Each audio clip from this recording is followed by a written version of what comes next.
Well, I'm back, and sorry about no videos last week. Took a little time off and took a little vacation, but I'm back with you this morning. We're going to keep faith in the day, weeks, months together as we walk through this life. So you probably don't remember, but I think it was in my last video.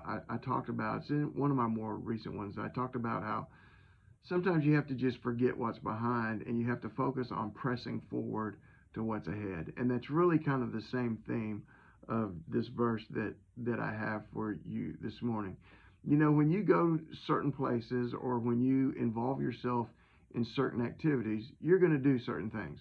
If you go to an Astros game, I haven't been to an Astros game in decades, so I'm making this up. But if you go to an Astros game, you're gonna cheer, you're gonna eat hot dogs and nachos and whatever. That's what you're gonna do when you go to that environment. You go out to the Little League Park, at least when I used to go out to the Little League Park, you're gonna watch baseball, you're gonna cheer for kids, and you're gonna eat a hamburger, right? They used to have great hamburgers out there at the Little League Park. Anyhow, you get the idea. When you go to certain places or when you involve yourself in certain events, you're gonna do certain things. Certain things are gonna happen in your life. So the same is true for us on sort of a spiritual basis or on sort of a right and wrong basis. You put yourself in certain situations, you're going to do certain things.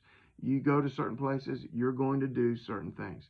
And what we need to focus on is we need to make sure that we focus on putting ourselves in environments and in situations that are going to build us up spiritually, that are going to lift us up spiritually, and that are going to help us walk with God, and instead of always doing the ones that bring us down and never doing anything on the other side. And this is in Romans 6:13. It says, "Do not present your members as instruments of unrighteousness to sin, but present yourselves to God as being alive from the dead, for your members as instruments of righteousness to God." Here's what he's saying. He's saying, stop just taking your life and taking yourself and putting yourself in situations where you're going to disappoint God, and thus coming back it disappoints you. He says, start putting yourself in situations.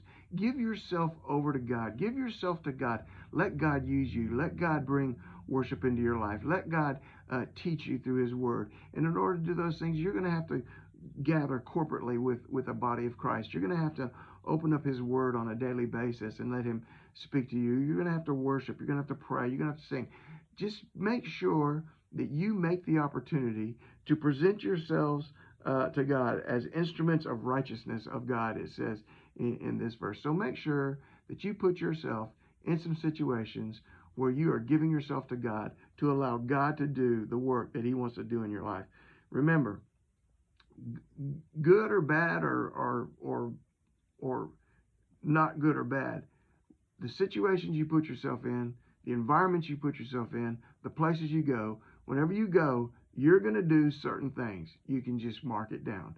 There are certain things you're going to do, and the same is true for our lives spiritually. So do not present your members as instruments of unrighteousness to sin, but present yourselves to God as being alive from the dead, and your members as instruments of righteousness to God.